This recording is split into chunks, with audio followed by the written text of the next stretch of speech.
Hi, I'm Dr. Cyrus Raji, and I'm an associate professor of radiology and neurology in the Division of Neuroradiology at the Washington University Mallinckrodt Institute of Radiology. Hi, my name is Soheil Mohammadi, and I'm a postdoc research associate at Mallinckrodt Institute of Radiology, Washington University in St. Louis.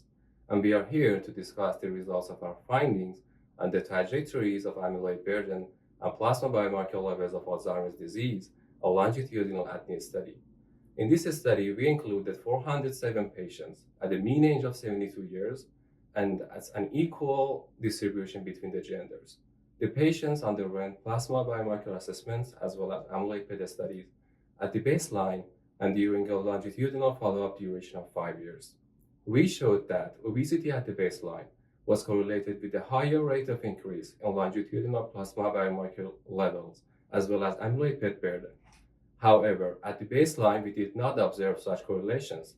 That is due to the fact that obese individuals have a greater blood volume compared with non-obese individuals.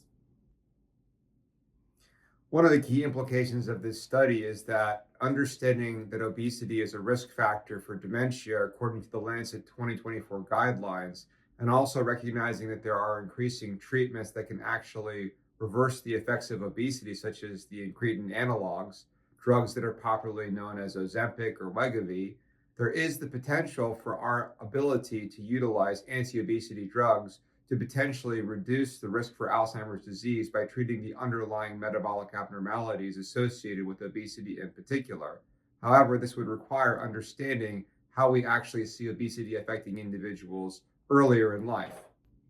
The results of this study indicate that obesity is implicated in the risk of Alzheimer's disease.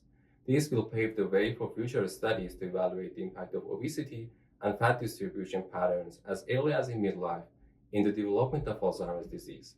Also, with the growing availability of anti-obesity medications, the result of this study can pave the way for future studies to evaluate the impact of anti-obesity drugs in the prevention of Alzheimer's disease. In our own laboratory, we also study obesity by better characterizing it using body MRI to measure body fat and muscle volume to better characterize how specific types of fat, such as visceral fat, that are more metabolically abnormal can affect brain pathology and related risk for Alzheimer's disease. Combining these methods with treatment approaches will be the next step in this important area.